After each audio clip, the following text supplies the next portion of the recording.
This is Rory Spiegel and Ryan Radecki. This is the Annals of Emergency Medicine podcast. It is July 2025.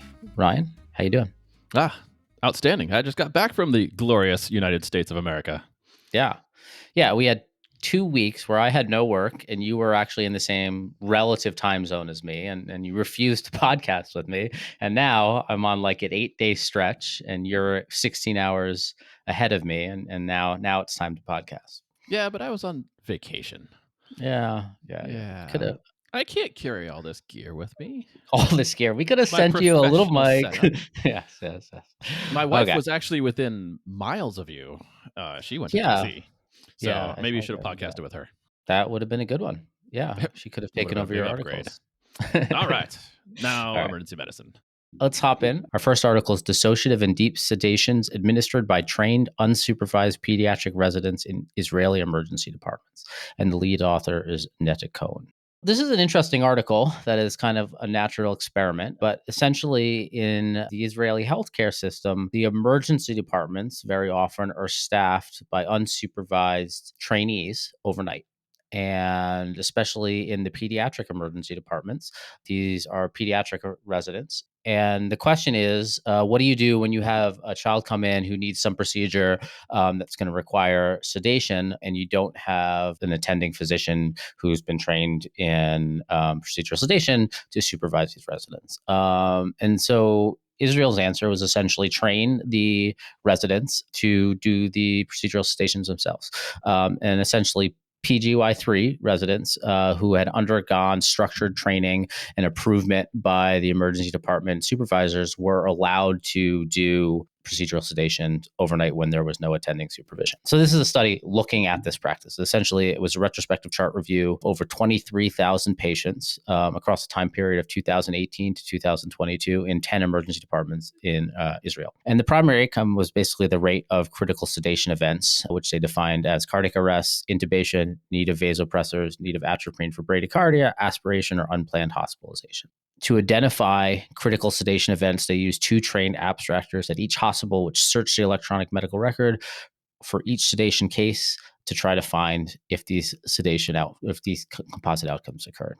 In addition, they contacted the Ministry of Health's reporting department to see if they had awareness of any events that they might not have picked up during their chart. So there was over 12,000 sedations of unsupervised pediatric residents, over 10,000 of pediatric emergency physicians, and they essentially compared the two. Critical event rates were extremely low in both groups, 0.024 in the resident group, 0.028 in the attending group. No deaths. Most sedations were for fractures and laceration repairs. Ketamine was the most used drug. Essentially, there didn't really seem to be much difference between the two groups. Obviously, there's some potential for confounders here. It's a retrospective design. It was a chart review. We obviously might have missed some cases. But the Israeli healthcare system is far more unified than what we have here. They do have a universal healthcare system. All their records are available. And so pretty unlikely they would have missed a severe event that it would have gone unknown about. Raters weren't blinded to the chart reviews, so obviously that can inject some bias. And then the bigger question, are these results more generalizable to outside of the system? In my mind, while these are third-year pediatric residents, they do seem to have undergone pretty robust training to do procedural sedation. And so all that matters when you have someone doing procedural sedation is, are they trained for it, and are they trained to handle the complications? And just because you're a third-year resident, it doesn't mean you can't do it if you haven't undergone the training to do so. I mean, on that last point, I mean, obviously you can take a nurse and turn them into a CRNA with proper training. So you can take anybody and train them to do a procedure safely. But really, what in this article just looks like a love letter to ketamine, because when they did monotherapy, it was ketamine. When they did a combination of 2 medications, it's basically ketamine and a little bit of something else. There's not that much to be gleaned from the critical events. They're mostly young kids. Some of them are actually kind of weird events, like one's like intussusception reduction in the radiology suite. That's not quite generalizable to our practice, but it's basically a love letter to ketamine. Interestingly, they're all intravenous. They only had like 100 something odd intramuscular administrations for sedation, which I'm actually pretty happy with doing my sedations with just intramuscular access and not even having an IV in. But different health systems have different standards. But yeah, I mean, ketamine just tremendously safe, and probably the less you mix it with anything else, the safer it gets. Yeah, agreed. I think that and the take home that, as long as you undergo the proper training, the label on your badge probably doesn't matter as much. Yeah. Although I would say this one case, it's like they gave her so much morphine that she had apnea. It's like that was her sole agent for sedation, was just a ton of morphine. So maybe not do that. We've all given someone morphine, then some propofol, then popped the shoulder back into place, Really, a and this 3-year-old? no, I haven't seen a child in years, let alone sedated one. But with apnea is known to occur in sedation, especially in joint reduction. Once you get rid of Haven't the seen a painful child, stimuli. Rory. What about when you look in the mirror? All right. Well, moving on to, still children. The next article we'll talk about is called Adherence to Choosing Wisely Recommendations in Pediatric Emergency Medicine. Our lead author here is Tara F. Corcoran, and they're at Northwestern University. And choosing wisely has been around a long time now. It's kind of an interesting project. I mean, it's an educational reminder of things we should be avoiding. But since it really has no teeth, it's also somewhat an afterthought behind all the mandated bits of our practice. But in any event, these authors are looking at, specifically, the 2022 Choosing Wisely recommendations developed for pediatric emergency medicine. In case you missed them, they describe appropriateness for 5 conditions: chest radiographs in non serious respiratory tract illness, blood tests in mental health encounters, virtually any testing at all in uncomplicated seizure presentations, which includes advanced imaging and blood tests, abdominal radiographs in constipation, and comprehensive viral testing in non serious respiratory illness. These authors use the old HICCUP dataset, that is the Healthcare Cost and Utilization Project from emergency department databases from 8 states.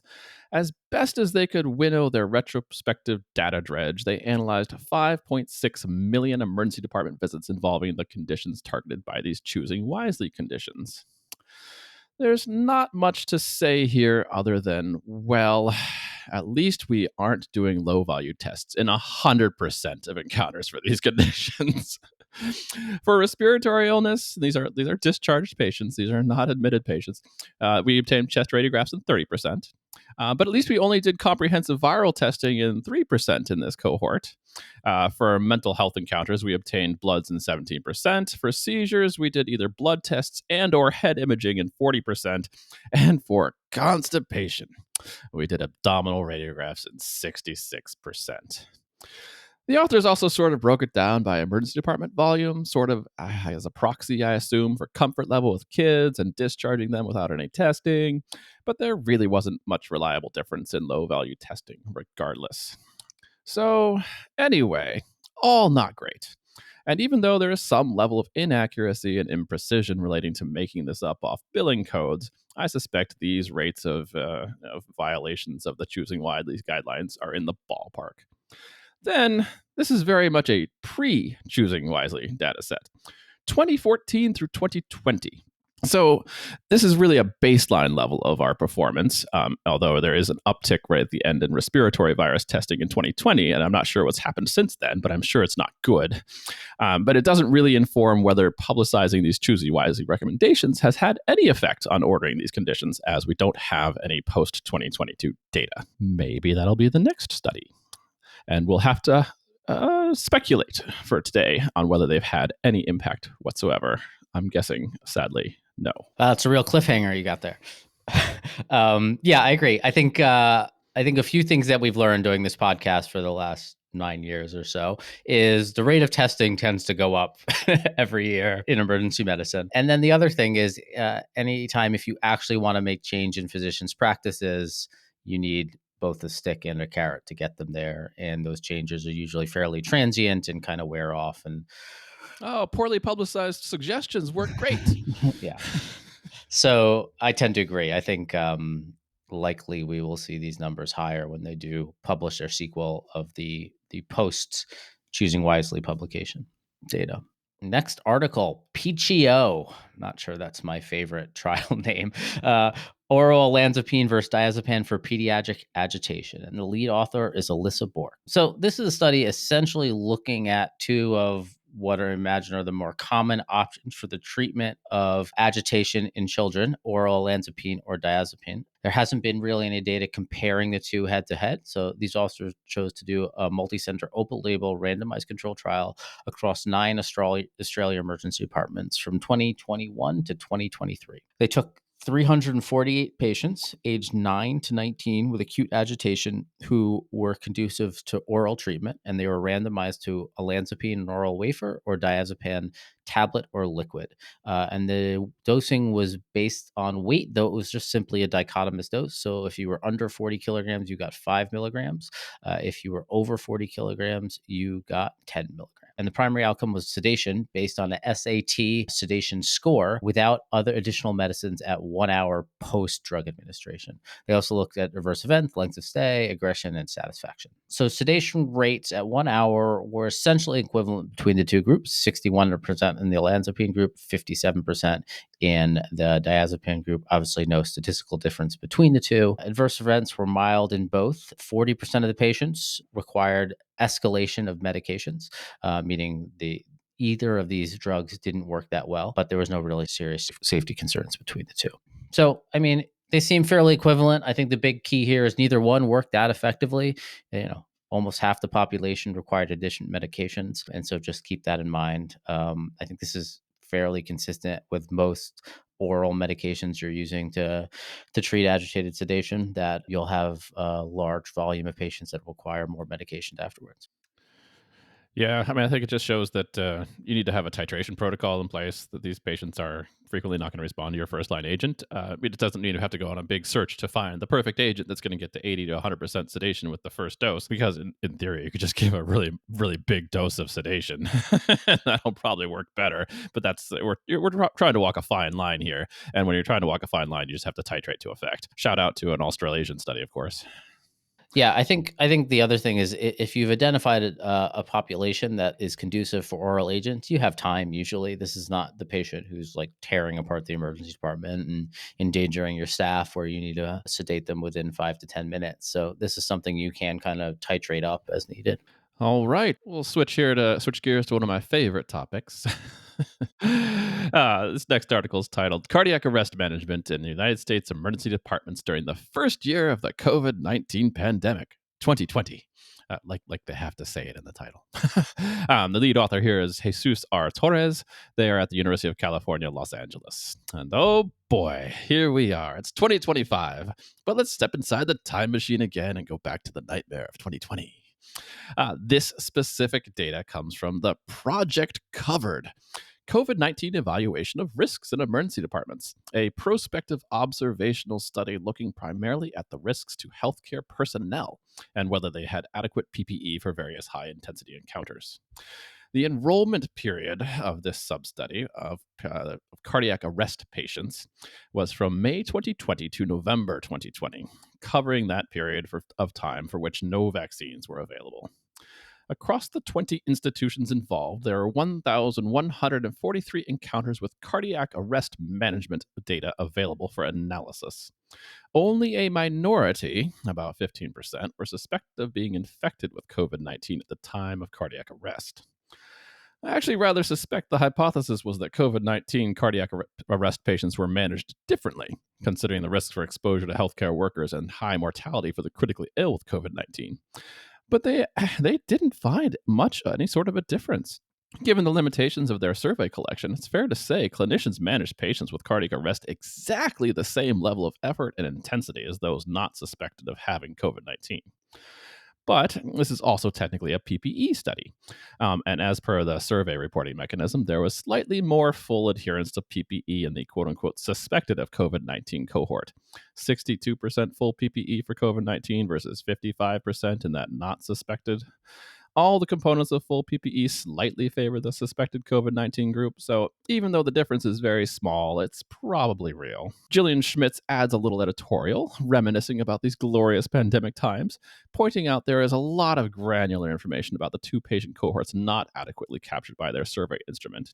However, she focuses primarily on the courage of emergency physicians to provide their best quality care possible under the circumstances, despite the individual risk.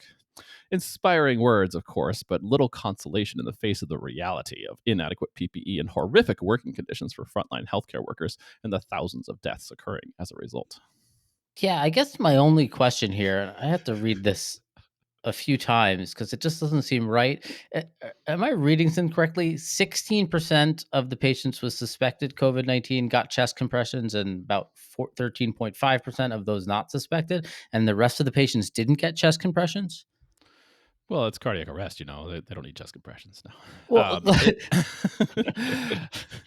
that seems strange to me. And then, I was thinking, well, like if you suspect a lot of these patients have COVID and they've had a cardiac arrest due to COVID, I understand calling the code, because the likelihood you're going to get someone back post COVID is fairly low. But a lot of these arrest length went on for over 30 minutes. If they're not doing chest compressions, what's going on? airway management, But without chest compressions. resuscitation. You know, well, I mean, I think that's the key is that these patients had a cardiac arrest, and they weren't necessarily in full arrest when they arrived, but they still needed additional maneuvers, defibrillation, cardioversion, other procedures. So this is not like your traditional. It's a code, but It's the management of cardiac arrest and post arrest. So that's a little bit of the key is that they've narrowed it down to a different population than perhaps that you might expect because these are, yeah. So most of these are out of hospital cardiac arrest, and some of these are in hospital cardiac arrest, Yeah, that number and seemed a lot of them quite low to me. died. So you could say that the ones who didn't get cardiac chest impressions, they just called the code. You know, that's the other option. Yeah, I mean, but it still doesn't quite make sense, right? Because you got, like, 153 patients in the suspected COVID group that didn't get chest compressions, and 59 patients who had codes for over 30 minutes, and another 87 who had codes between 11 and 30 minutes. You imagine you got to do some chest compressions in that patient population. Anyway, it's Hmm. It's a it messy piece of the survey data. numbers are a little strange to me. And like there was a lot of debate in early COVID and whether you should be doing chest compressions. And obviously the fear of aerosolizing the virus and spreading it was real. If you're not going to do chest compressions, which, is an argument one could have, I don't understand what we're doing in a code. The other key is suspected versus not suspected. Yeah, There, but you you don't remember have back any then, idea. Like, everybody had COVID back then. uh, Like, I think that's why not the every numbers were cardiac so arrest. You could have close. a traumatic cardiac arrest and Sure, probably without a sure. COVID implication, But but that's yeah, I suspect that the overall resuscitation was similar regardless. But is that similar between these two groups versus similar like a year prior to the pandemic? We don't have that information. That yeah, would be a more interesting and more informative comparison yeah. to see how practice changed.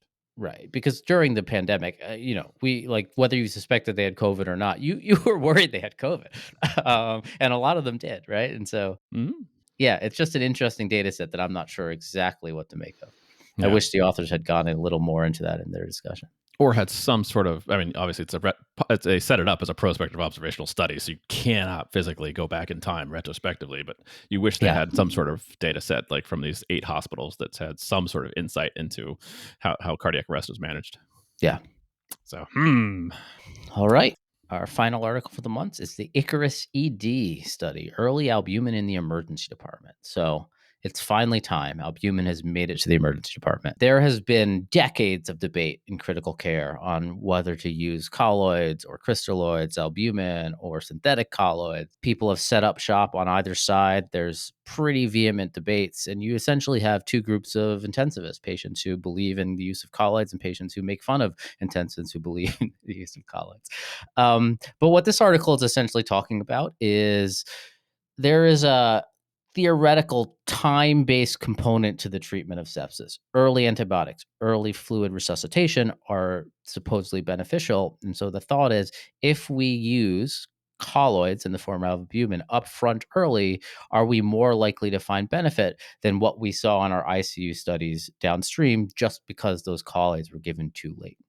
And so what they did was a single center open label RCT enrolling 464 patients with suspected infection and either hypotension, which they defined as a blood pressure less than 90, or elevated lactate, which is greater than 4. And these patients were randomized to receive 400 milliliters of 20% albumin over 4 hours, or standard care, which is essentially whatever you wanted to do without the administration of albumin.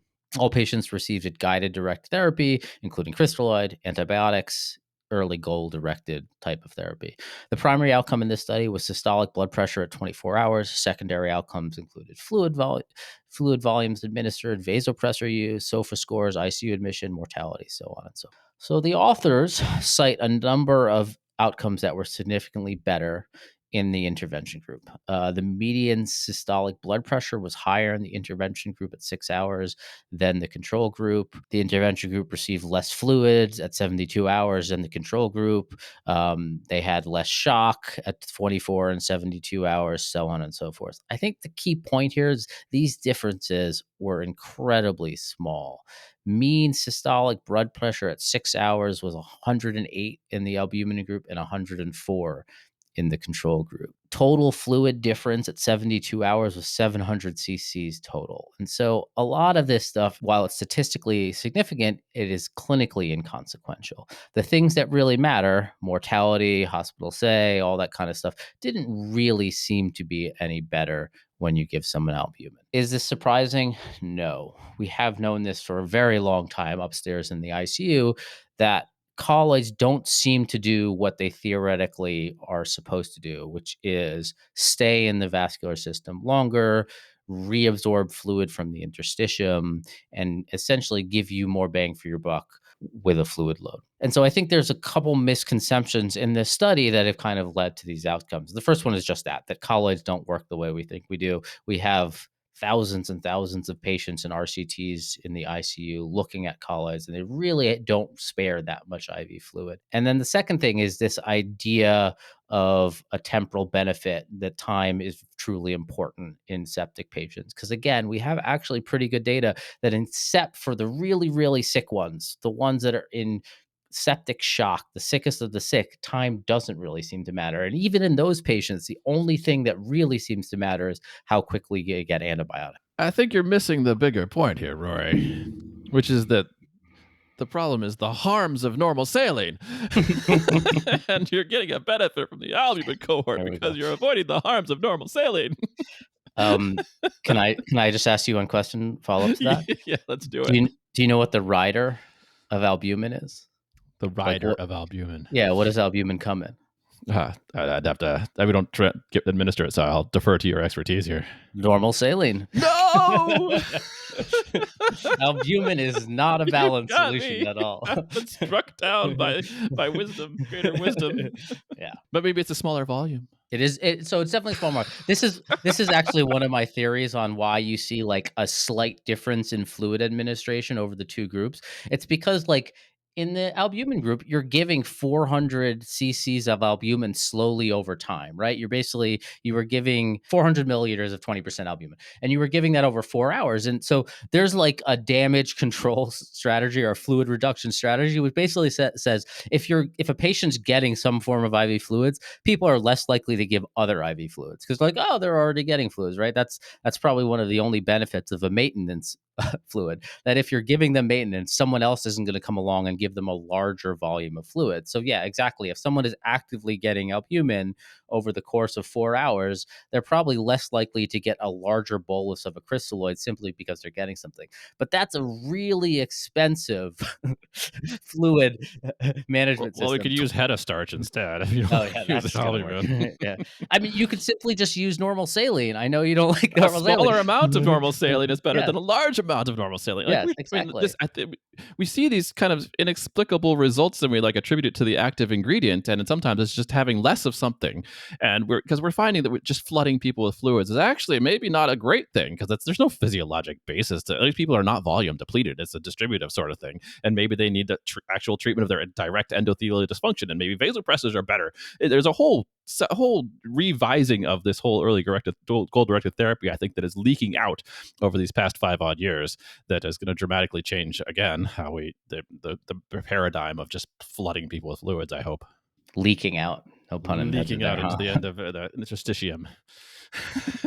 One of the things you said there is really important, right? Like if you're going to give a bolus of crystalloid, most people give a liter. Some people give up to 2 liters, but the lowest you probably go is like 500 cc's at a time, right? That's what we do in Australasia.